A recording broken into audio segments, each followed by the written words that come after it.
My father's funeral was on a rainy Tuesday in October. By Friday, my stepmother Rebecca was already planning to kick me out of the house I grew up in.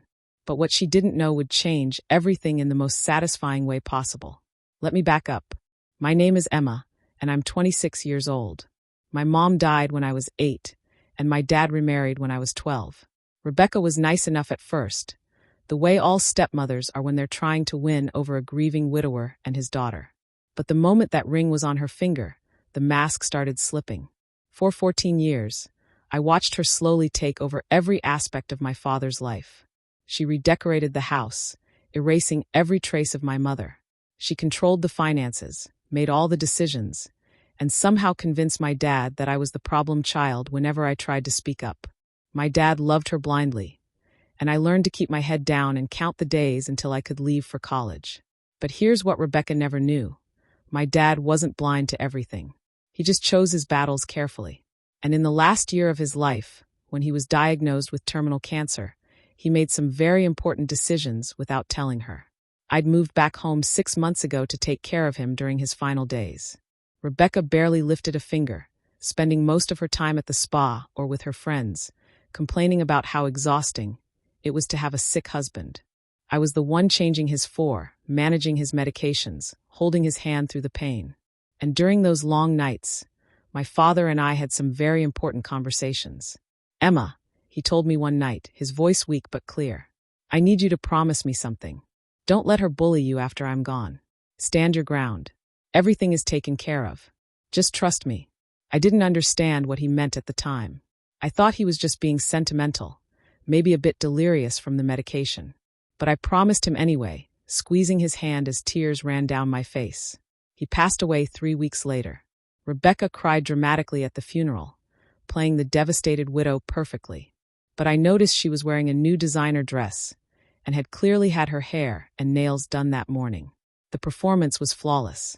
The day after we scattered his ashes, I was in my childhood bedroom, looking through old photos of my dad and me, when Rebecca knocked on the door. She didn't wait for me to answer before walking in. Emma, we need to talk about your living situation, she said, her voice cold and businesslike. All traces of the grieving widow were gone. I looked up at her, confused. My living situation? Yes. Now that your father is gone, things are going to change around here. This house is mine now, and frankly, having you here is uncomfortable for me. I need to move on with my life, and I can't do that with you constantly reminding me of him. My blood ran cold. Are you asking me to leave? I'm not asking, Emma. I'm telling you. You have 30 days to find a new place and move out. That's more than generous, considering you're a grown adult who should have her own place anyway. I stared at her in disbelief. My father had been dead for 4 days. For days, and she was already kicking me out of my childhood home. Rebecca, I just lost my father. Can we at least wait until 30 days, Emma? I've already drafted the notice. She pulled a folded paper from her pocket and dropped it on my bed. Consider this official. If you're not out by November 15th, I'll have you legally evicted. She turned to leave, but paused at the door. Oh, and don't even think about contesting this. Your father left everything to me in the will. This house, the money, all of it. You have no claim here. Never did. The door clicked shut behind her, and I sat there, staring at the eviction notice, my hands shaking with rage and grief. She'd waited until my father was barely cold in the ground to show her true colors. But what she didn't know, what she couldn't possibly have known, was that my father had indeed taken care of everything, just not in the way she thought. I didn't cry. I didn't scream. I didn't give Rebecca the satisfaction of seeing me break. Instead, I picked up my phone and called the one person my father had told me to contact if anything happened. His lawyer, Mr. Harrison. Emma, he answered on the second ring. I've been expecting your call. I'm sorry for your loss. Thank you, Mr. Harrison. I need to ask you something. Did my father leave everything to Rebecca in his will? There was a pause, then a sound that might have been a chuckle. Is that what she told you? She gave me an eviction notice. She said I have 30 days to move out because the house is hers now. Emma, can you come to my office tomorrow morning? There are some documents you need to see. Documents your father specifically instructed me to show you only after his passing, and only if certain situations arose. I believe Rebecca's actions qualify. My heart started racing. What kind of documents? The kind that are going to change everything. Can you be here at 9? I'll be there. That night, I barely slept. My mind raced with possibilities. What had my father done? What had he known? And why had he kept it secret? The next morning, I sat in Mr. Harrison's office, watching as he laid out folder after folder on his mahogany desk. Each one was labeled, organized, and clearly prepared with great care. Your father came to see me about 18 months ago, Mr. Harrison began, right after his cancer diagnosis. He wanted to make sure certain things were in order, but he also wanted to protect you from Rebecca. He'd finally started seeing her for who she really was. He opened the first folder. This is the deed to the house. The house your mother and father bought together in 1998. Did you know that your mother's name was still on the deed when she passed? I shook my head, confused. When your mother died, your father had the deed changed. But not to his name alone. He put it in a trust with you as the primary beneficiary, to be activated upon his death. Rebecca's name has never been on this property. She has no legal claim to it whatsoever. Emma, you own that house. You've owned it since the moment your father passed away. I felt like someone had punched me in the stomach. What? There's more. He opened another folder. Your father kept separate bank accounts that Rebecca didn't know about.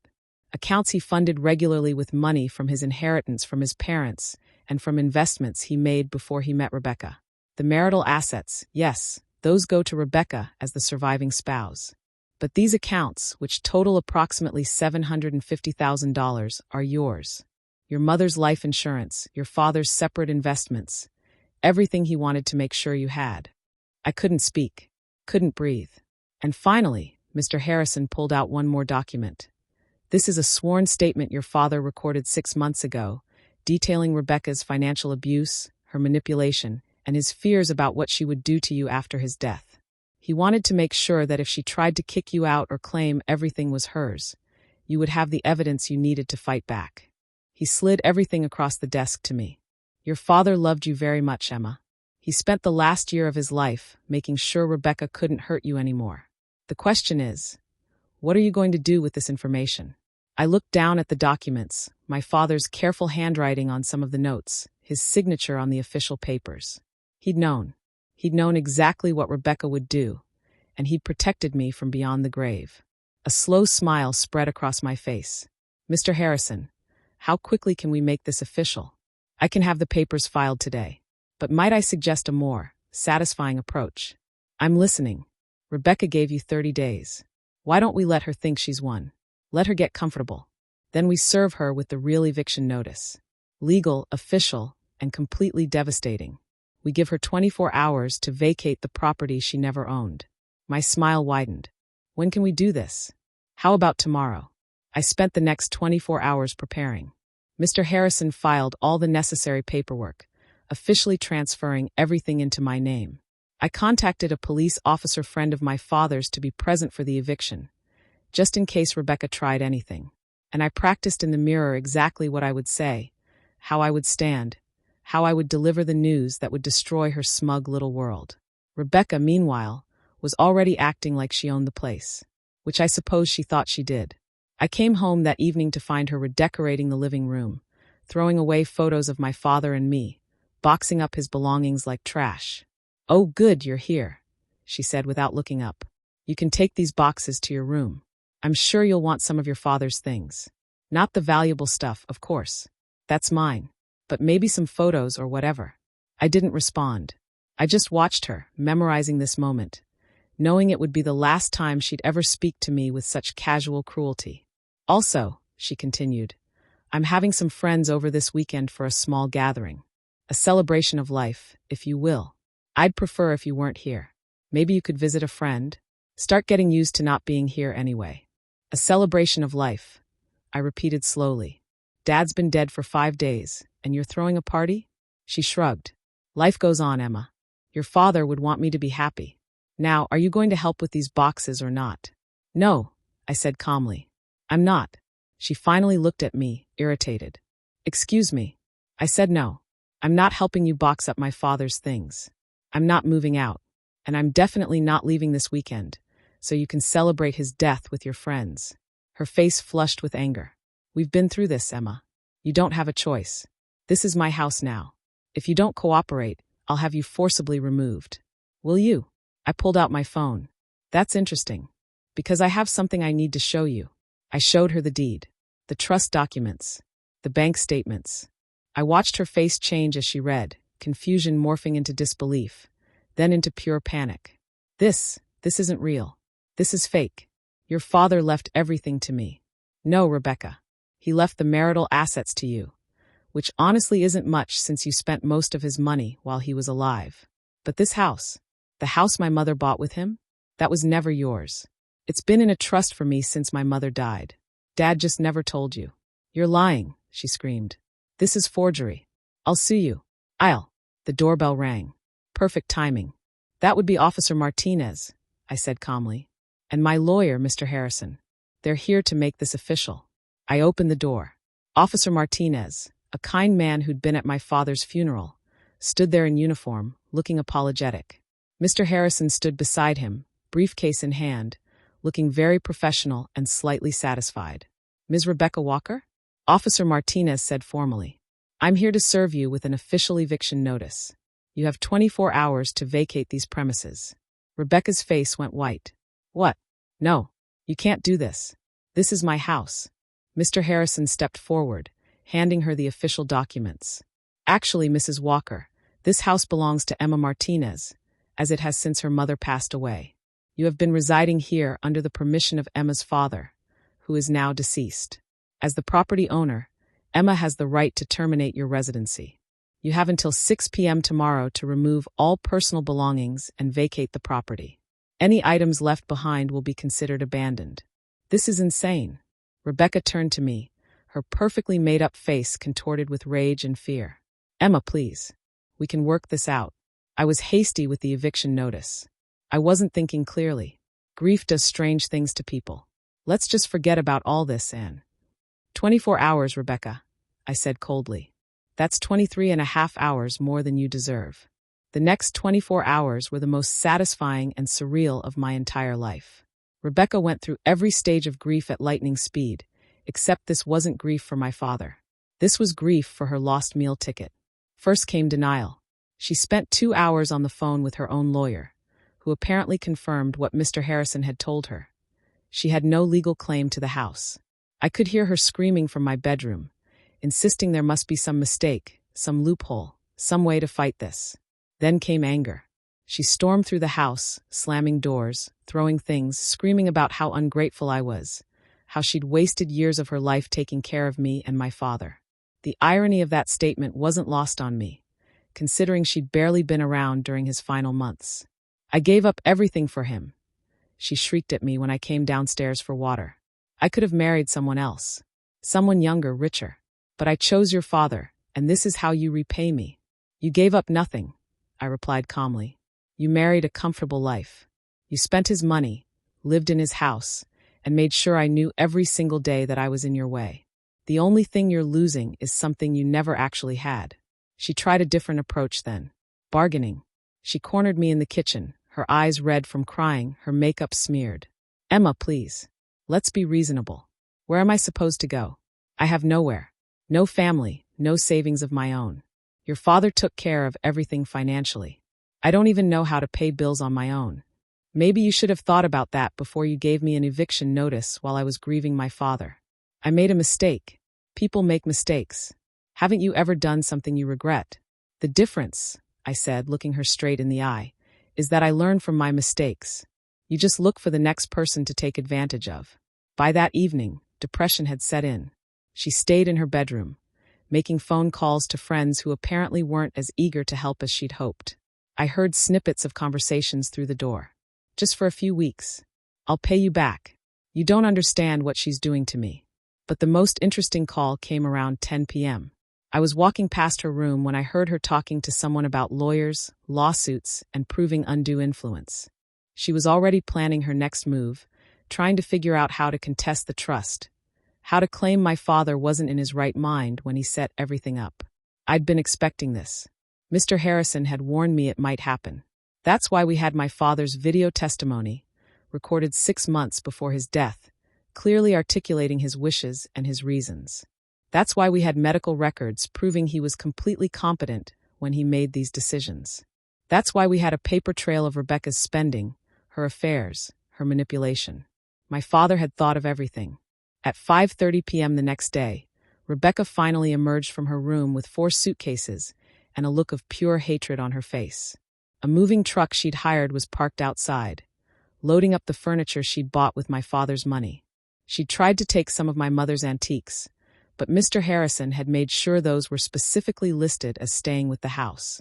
"This isn't over," she hissed at me as she stood in the doorway. "I will fight this. I will make your life hell." "You're welcome to try," I replied. "But Rebecca, you're about to learn the difference between my father's kindness and my mother's steel. Dad let you stay because he was a good man who believed in second chances. I'm not him. If you come back here, if you harass me, if you try anything at all, I won't just use the legal system. I'll make sure everyone knows exactly who you are. Every friend, every social club, every person you've ever tried to impress with your stolen lifestyle." I pulled out my phone and showed her a folder of screenshots. Messages between her and her friends, mocking my father behind his back. Photos of her with other men while Dad was sick. Credit card statements showing thousands spent on herself while Dad's medical bills piled up. "My father was too kind to expose you." "I'm not." Her face went pale.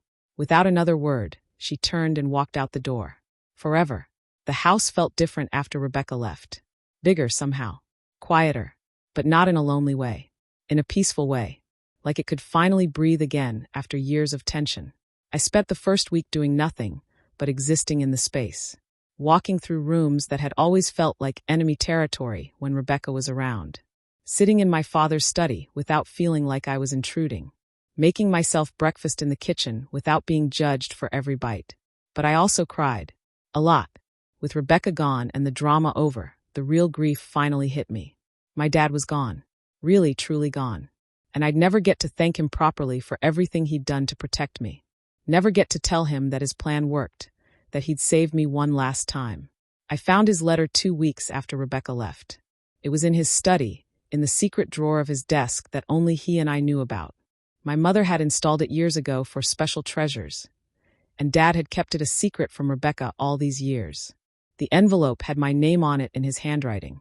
I sat down in his chair, tears already falling before I even opened it. "My dearest Emma, if you're reading this, then everything went according to plan. Rebecca is gone, and you have the house and the financial security you deserve. I'm sorry I couldn't tell you while I was alive. I was afraid Rebecca would sense something and escalate before I could finish putting everything in place. By the time you read this, you probably think I was some kind of mastermind planning this elaborate revenge. But the truth is much simpler.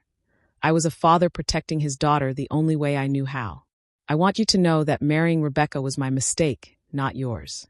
I was lonely after your mother died, and Rebecca was charming and attentive. By the time I saw who she really was, years had passed, and I felt trapped by my own choices.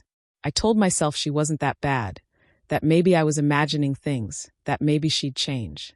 But then I got sick, and I watched how she treated you. How you sacrificed your own life to take care of me, while she complained about inconvenience. How you held my hand through the pain while she went shopping.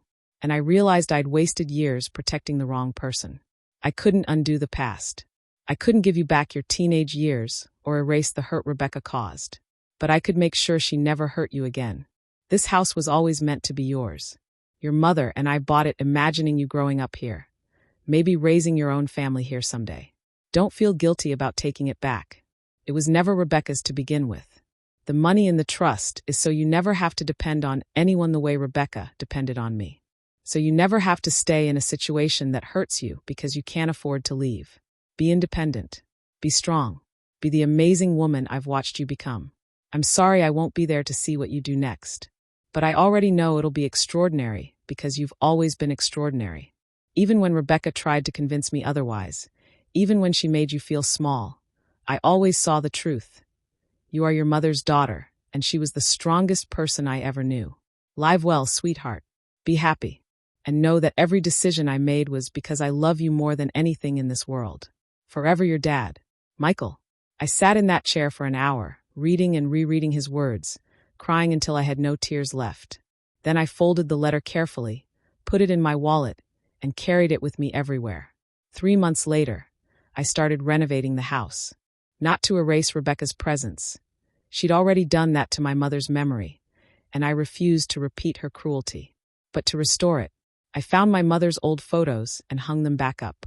I repainted the walls in the colors she'd chosen. I planted her favorite flowers in the garden Rebecca had paved over. I also went back to school to finish my degree in social work, something I'd postponed when Dad got sick. The money from the trust meant I could study without working 3 jobs. I could focus. I could build the life I'd always wanted, but never thought I'd have. And sometimes, when the house was quiet and the afternoon sun came through the windows just right, I'd sit in the living room and talk to my dad. Tell him about my day, about my plans, about how the house felt like home again. I liked to think he could hear me, that he was proud of how I'd handled everything. Rebecca tried to contest the trust twice. Both times, Mr. Harrison shut her down with my father's video testimony and documentation. She eventually gave up and moved to another state, probably to find another lonely man to manipulate. I heard through the grapevine that she told people I'd stolen her inheritance, that I'd manipulated my dying father into cutting her out of the will. Some people believed her. I didn't care. The people who mattered, my real friends, my father's friends, the people who'd actually been there, they knew the truth. A year after my father's death, I was sitting on the porch of my house, watching the sunset and thinking about everything that had happened when my phone rang.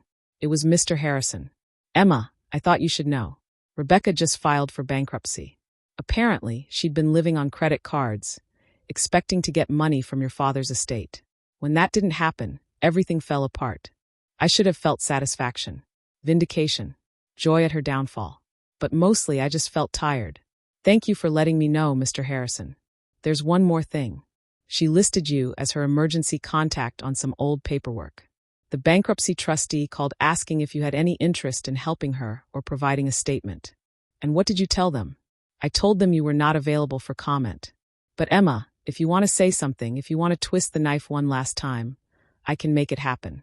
You've earned it." I thought about it, really thought about it. About all the years of cruelty, the manipulation, the way she'd tried to erase my mother's memory and kick me out of my own home. I thought about what she deserved. Then I thought about my father's letter, about being the person my mother raised me to be. "No," I said finally. "She made her choices. She has to live with them. That's punishment enough." After I hung up, I went inside and looked at the photo of my mom and dad on their wedding day, young and hopeful and completely unaware of everything that would come.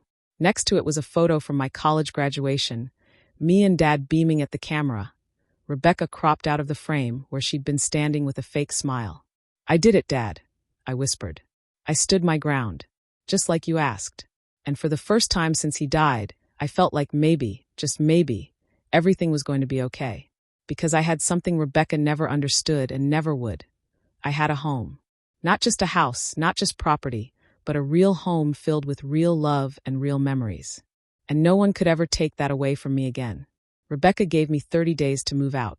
I gave her 24 hours. And in doing so, I took back everything she'd tried to steal. My home, my security, and my peace of mind. Sometimes the best revenge isn't cruelty. It's simply refusing to be a victim anymore.